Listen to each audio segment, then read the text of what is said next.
Hey everyone, and welcome back to the Riverdale recap on the Movie Mates channel. I am Matthew, of course, joined by one of co-host and best friend. Callum. Hey man, great to see you.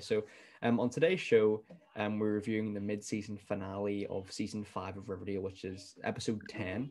You know what? Strangely, it does kind of feel like a filler episode, but towards the end, there's some big sort of character reintroductions and a pretty big event, which could have big impacts for the rest of the season. So I'll pass over to Cam to explain what we're going to be talking about in today's episode. So off to you, man. So today we talk about Jughead's mushroom trip. We talk about Veronica's rekindling romance with her soon-to-be ex-husband Chad if things go her way. Archie, I don't really remember what the boy's doing. What was Archie up to this episode? What was Archie up to? Uncovering a military. Nothing important, clearly. Uncovered like a military sort of scheme that they've sort of deceived him about or something. I can't remember. Something like that. Yeah. I remember now. And not an You know, interesting. that's the main conceit of the episode. Yeah, so as Callum said, this is not a huge amount. Obviously, has happened here, but that being said, we're still going to be talking full spoilers and stuff. So the time codes will be found down below. And if you want to check out our other Riverdale reviews, you can check our Riverdale playlist with every episode reviews for season 5 as well. And you can check out our email in the description below. Moviematespodcast@gmail.com is there too. So, man, if you want to open the floor with your notes, dude, I will chip in where I can.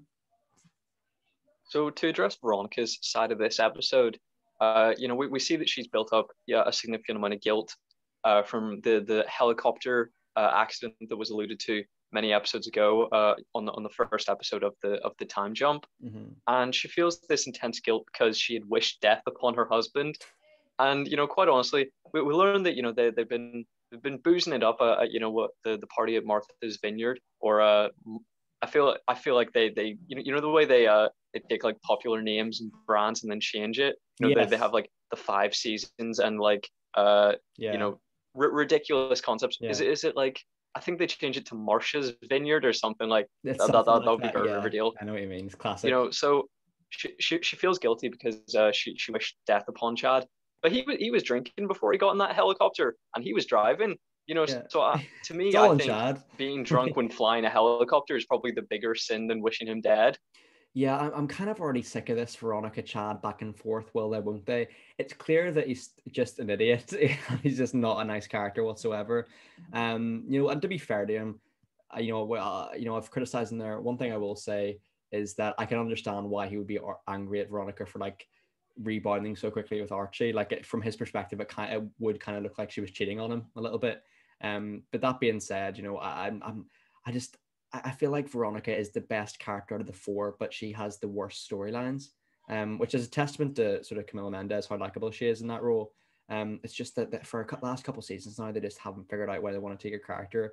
Is it like a businesswoman? Is it, is it like a villain potentially? We've seen potentially before she's very sympathetic with Hiram's causes, but I don't know. I feel like, especially with the Chad car, I just hope they wrap this sort of plot line up within the next couple episodes. That being said, I think it's going to be one of those things where it's going to have bigger repercussions in the future that we're not currently aware about. If you know what I mean. If you know what I mean. Yeah, I think I feel quite the same as you do. I felt that this episode was a bit of a betrayal about what we know and love about Veronica, because she's meant to be the best character on the show, and that's our opinion at least. And she's meant to be very smart, but she's in the episode reminiscing over a toxic relationship that she hated being in, with a master manipulator, and it felt out of character. Like I understand how someone could be drawn to that, but I don't. It felt out of character, at least for the character of Veronica. Oh yeah, definitely, dude, definitely. And on the sort of note of like romances and stuff, I've been a big sort of big fan, big sympathizer for the Tabitha and Jughead relationship. Although it kind of seems like the show is going to go down the route that they remain friends. And I really hope they don't start to rekindle. I'm okay with that, but one thing I really hope they don't do is rekindle the Jughead Betty stuff, which by the looks of Jughead's sort of mushroom trip You know, it looks like he still has feelings for either Jessica or Betty there. Where do you think they're going to go with that? Well, it's always a toss-up with Riverdale. I think usually you have to remove all logic from it and think what is the dumbest thing they could conceivably do, and that's usually what they run with. So the dumbest thing they could possibly do is have develop these characters, have them gone through, an emotional journey over 7 years that we haven't seen, and then just revert back to their, to their 18-year-old selves. That would be the dumbest thing they could do. So that's probably where it's going to go. I will be massively disappointed if Tabitha just gets binned off, for Betty. I'll feel really betrayed by the show, because I really love the Tabitha character, and she's making Jughead more likable. I think she's bringing out the best in him. Agreed, mate. Oh, for sure, dude, for sure. And on the subject of Betty, I think she has been a lot better this season. Although one character who I started off as reasonably liking the character, but now I think she is the worst character in the show by a mile. It's actually Alice Cooper. She's just like I don't know how to describe it. It's like she's just so different in every episode. Like one episode she's very sympathetic to Betty, the next episode she hates her. One episode she hates Charles and Chick, the next she's ready to get them married. Like, what is going on here? Like sure, why is she like she's almost buzzing that they're back in a sense? Like it's strange. It is so strange. Like I'm not a huge fan of her character at all. I don't know why she stayed in the show and Skeet Ulrich, or I think that is his name, left the show. It's a weird decision. She's one of the parents in the show who still has the same amount of screen time from the early days of season one. Not even Sheriff Keller has nearly enough screen time compared to her. And obviously, with Cheryl's mum, she might have a bit more to do now. But I don't know, I've never been a huge fan of Alice really, and it's always been bizarre to me that she's still continued to have the most screen time out of all the Riverdale parents. What do you think, mate? That is odd, and I guess it does just come down to adults not wanting to be associated with the show. Adults that can do better. So I mean, she is a character where she's the worst mother of the four. I would think, mm-hmm. and yet she's the only one that's still taking care of her daughter. And yeah, I do agree. She's always making some bizarre decision that puts everybody else in danger, and then telling Betty that she's a useless daughter. Which if they just said she's a terrible mother, a bad person, and we're just seeing that unfold like that would be perfectly acceptable. But I think they do want us to like her.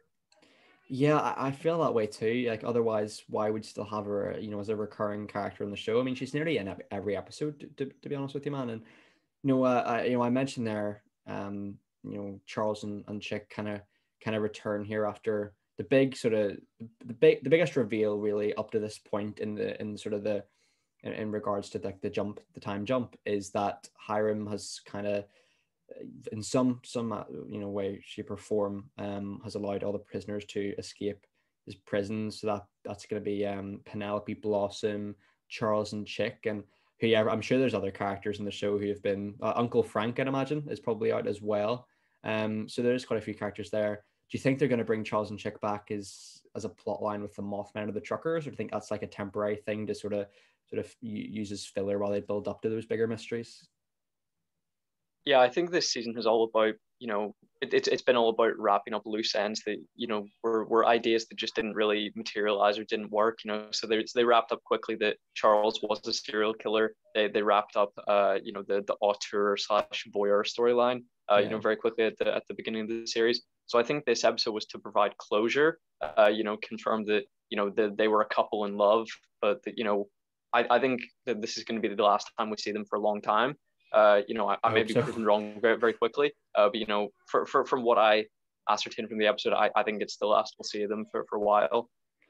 Yeah, I mean, I certainly hope so. To be honest, not that sounds so harsh, but I mean, yeah, that's how I'm feeling. It's because season 5's been so good. I just don't want them to ruin it with sort of old habits. Yeah, old habits, mate. Exactly, old habits, unnecessary character reintroductions, and there's just. I feel like this episode, especially, it did try to wrap up a lot of loose ends, or it sort of became apparent to me that they're trying to reintroduce characters just in case viewers forgot about them. So obviously you've got like a subplot here where like Jennifer and Dagwood push a kid down the stairs at school or something like that. It's quite strange. Obviously Uncle Frank comes back for a couple of minutes just to make sure you don't forget about him. Charles and Chick, Jessica, Jughead's ex-girlfriend. There's a lot of characters here that come back, and I get it's the mid-season finale. It's probably the biggest episode up to this point. But that being said, I'm confused as to where they're going to go with all these characters, because it kind of made me reflect. Like, this show has huge amounts of characters. Like, it's a huge cast going back 5 seasons. I don't really think I can think of a show maybe other that I've seen, maybe other than like The Big Bang Theory. There's like recurring cast members who like come back all the time.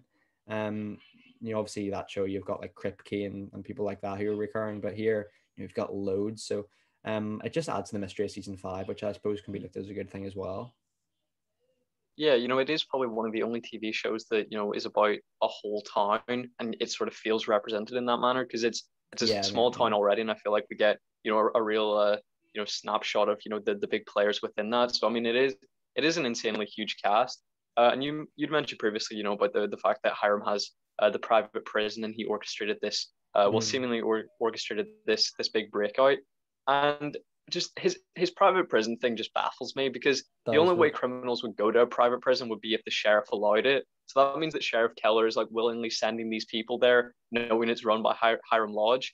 And even in any other scenario of a private prison, I don't even know why they exist. Like, corruption seems, unavoidable there. If you have the independent power to treat prisoners how you want, like with no scrutiny, What's the like point? that just like surely, like, if you're a criminal yourself, you're just like, you're essentially just housing some mates. Yeah, I mean, that's exactly what it is. If you're gonna get to the stage where if you're orchestrating your own private prison, it kind of, it makes sentences that for the prison redundant. You know what I mean? If you're not going to follow that sort of, legal obligation, then what's the point of actually putting them in a prison anyway, where they have to follow rules? I'm not too sure how Hiram's private prison works. It's kind of been an ongoing story for quite a while now in the show, go back to sort of the Black Hood and things like that. So yeah, I mean, it's a bizarre decision. And we see obviously as Hiram and Reggie patch things up quite quickly too. There's a lot going on in this episode. I mean, I didn't really realize that. Like, there is quite a bit that happens here. Yeah, like, I think one thing that wasn't huge in this episode was the Mothman. They kind of seemed like they dialed that down a little bit. I'm not too sure really still where they're going to go with that. I mean, we're halfway through the season. You'd think we have a little bit more clues as to where it is, but that being said, it seems like they're keeping it close to their chest. So I'm not going to criticize them too much for that, because I'm still really intrigued to see where it goes. And I know crazy I'm saying this, but I'm hoping it is extraterrestrial or something like that, which would be very bizarre for the show, but something different at last. Yeah, I think we did see less of that, just because this episode, I feel like it felt like Jughead was a bit sidelined, and then thinking that's Jughead's big story, the truckers are Betty's big story. Kind of sad that Veronica's big story is just dealing with her husband. Because I feel like she is better than that. But then Archie, like, the writers are just floundering. They're like, what new business or thing can he start up this episode? Like, he doesn't have a romantic interest. He doesn't have and anything like character building. So they're like, yeah, he's a teacher in the high school. He's a fireman. Yeah. Like, what else can we throw at the wall? Like, it does just seem like a desperate attempt to keep KJ Apa interested. But I don't think there's really any substance. Yeah, no, it absolutely right, and it goes to I think it goes to show how vital is it Luke Perry was to that show. Like, looking back, he was definitely one of my favorite characters in sort of the early seasons. Like, it shows how vital he is for the Archie character, in my opinion, because all of his storylines are revolved around Fred Andrews, but in a very good way. Like, they had great chemistry. They felt like father and son to me anyway. I don't know. I just feel like his death is just tragic as well, because still so young as well, and it's such a great part of the show, which is just, it's devastating. Like, but yeah, he left a very big hole for a very long time, and I don't think he can I think they are trying to, I think they are trying to make Archie more Fred like, to I think if he was maybe responsible also for Andrew's construction, he could at least take. He could be the Fred Andrews presence within the town. But I just don't think that you can fill the Luke Perry sized hole in the show. For sure, mate. Oh, absolutely, mate. He was the rock of the show for me anyway. He was fantastic, and I mean, yeah, I think I think they are. It's sort of sad because Archie is probably, with up there with Veronica and Reggie and stuff like that. One of my favorite characters in the show.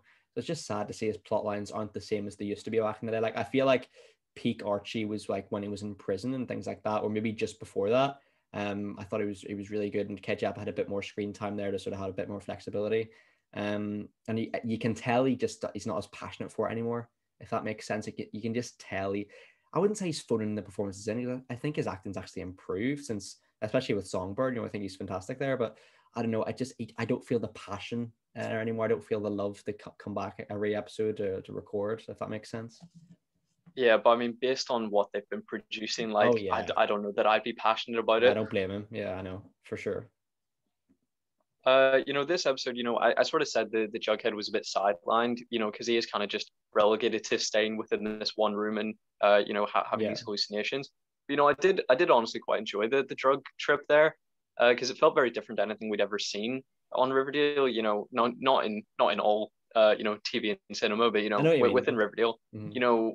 I sort of wanted to see like sequences of war for Archie, so certain things that would inform each character.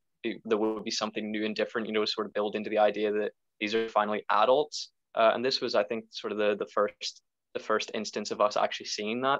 And of course, it ended with one of my favorite one of my favorite media things, The the Wilhelm Wilhelm scream. scream. Fantastic. I did have to I ran it back to make So sure did I I. wasn't like hearing things. Yeah, so did I. But yeah, it was beautiful, a beautiful use. You should check out Callum's breakdown of the Wilhelm scream as well, guys, in one of our reports. It was a fun one, and it's interesting to see here Jughead has gone missing too. I bet you it's going to be in the next episode. Yeah, he just went back home or something. Like it's not a big mystery whatsoever. He's not been abducted. But yeah, I feel like Jughead as well. He's also the core four are still good characters. Like they've had very good stories in the past. It's just that I don't think the stories are near as intriguing as they used to be. Jughead's maybe the only exception there where I feel like his stories have improved over time. It's just that I don't want him to be sidelined like he was in this episode that much anymore, just because I think he's so integral to the shows, just storyline wise, because he is like the detective, if you know what I mean. Yeah, because I think we both agreed that he was essentially the main character of season 4. Definitely. Even as the sort of principal character, his storyline was not good. It was just the mystery of how he was killed. Surprise, he wasn't. Yeah. It was poor, but Yeah. here I do think I agree with you. I think it's an improvement story wise, but I do want to see more of him. For sure. Any more remarks from you, mate, in the episode? Well, I just wanted to talk to you briefly about when this show is coming back. Do you know the date? Because I did look it up. I don't, mate. I think it's going to be interesting. Is it either really soon or really, really far away? What is it? Which one?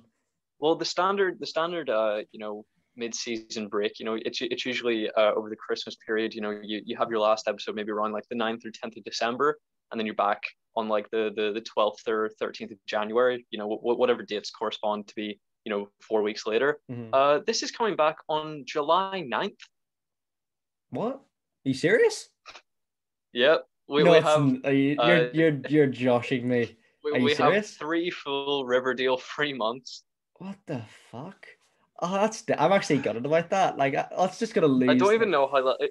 Like you would think that they would, orchestrate it in a way that then, season 6 will line up with, the standard like September starting season. Mm-hmm. So you would think they would have like a 1 week break and then just, push them all out so that it lined up with that. And then there's like, nah, just make it July. I think that's a massive, massive mistake. You're going to lose so much audience members from that. It's unreal. And the viewership's definitely gone down every season. I would have thought from season 1. So that's kind of a concern, I would say, for me. Like, I know they're getting renewed for a 6th season, and they have got renewed for a 6th season, but I don't know, man. I think 3 months, that's too long. I think that is too long. Yeah. Maybe I think a month is okay. Maybe a month and a half, but anything above 2 months is getting quite excessive for me, mate. Yeah, because I have to imagine it's probably down to an issue in production. Mm-hmm. But then I feel like you should have banked a lot of episodes and then started releasing them, like, in March or whatever. I would have rather waited longer between season 4 and season 5, because you're like, well, blame COVID. Makes sense. But then whenever you're waiting less time between the two seasons, but then so much time between the two halves of the season, like I feel like that's a bit more of a letdown. Oh yeah, especially when it's building momentum like this. For sure, buddy. Or unless either that, I wouldn't even be bothered like looking back in season 5 if they released it like bi-weekly. You know what I mean? Like every 2 weeks instead of every week. I think that still would have maybe worked better in terms of it's still a short of time for people to remember what happened last episode, but also it keeps you intrigued and it gets that date instead of 3 months break, it's a month and a half break. Do you know what I mean? So that's a very curious decision, mate. That blows my mind, but that's crazy. Yeah. Anything else for me? Quite disappointed in that, honestly. I mean, of course, one less video to make a week, but yeah, I think it's always fun to talk about. For sure, mate. It's always nice to review Riverdale. It's obviously not anything sort of Golden Globe worthy or anything like that, but it's still like a fun show. I love all the characters. I don't know, it's not even a guilty pleasure. Like I generally do like it. And I think it gets a bad time. Like I think it gets a bad rap overall, but I think it's quite charming. But yeah, mate, that's a surprise. Any more remarks from yourself, dude? Nothing else from me, Matthew. Well, man, if you're going to rate this episode out of 10, what would you give it? Well, once again, I have to reiterate every week, just in case people are baffled by the score that we do give the episode. We're essentially comparing it to itself, specifically, the episodes themselves within season 5, and then sort of the season compared to past seasons. So I think we can both agree this is probably the highest quality season since season 1. It was 13 episodes. It was tight. I think that was a very well kept narrative, and it wasn't as cringy or annoying aside from the dance sequences. In the pilot, that was sort of a bitter pill to swallow very early on. I think this is a similar level of quality to season 1. I'm really enjoying everything about it. I'm optimistic that they'll do something different with the principal antagonist for this season.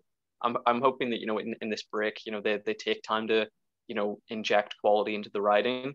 I'm Definitely. hopeful that's their intention. For giving themselves so much time. Definitely. So I really enjoyed this episode. I do think the character of Veronica was inconsistent, and I would have liked to have seen more of Jughead. I think what we're seeing from Betty is promising. I think she's definitely improved as a character since even the beginning of this season. So I'm sort of optimistic, from seeing the rest of what this season holds for her. So this episode I do think felt a bit like a filler episode, despite being the mid-season finale. But I think it leaves enough there, enough dangling plot threads to keep momentum going. Yeah. I don't know about 3 months, but definitely to generate enough excitement. I think we're obviously going to return to it. I don't know about mass audiences, but I'm still excited for it. I'd probably give the episode an 8. Yeah, I mean, I thought that was a really great sort of overview even of season 5. Season 5 has been a very, very consistent season. Obviously with the pandemic, I wouldn't expect it to be narratively or structurally as well made as other seasons, but it's still is true to form. It's great. I think the characters have matured. I think the acting was far better. The writing's better. And with this episode as well, I feel like there was a lot going on, but it managed it well. It did feel a little bit like they were trying to, make us sure that we don't forget individual characters. I've mentioned Chick and Charles and Uncle Frank there. But that being said, when upon reflection of it, I feel like it does keep me intrigued for later on in season 5. It absolutely does, especially towards that ending with sort of Jughead going missing or being abducted, whatever that was. And yeah, who knows? Like we might end up putting out a Riverdale theories video or something in sort of that mid sort of 3 months time, just in case we any other sort of plot lines or revealed or something or promos for the episodes. So yeah, it's probably a 9 for me actually. I thought it was a really, really good episode.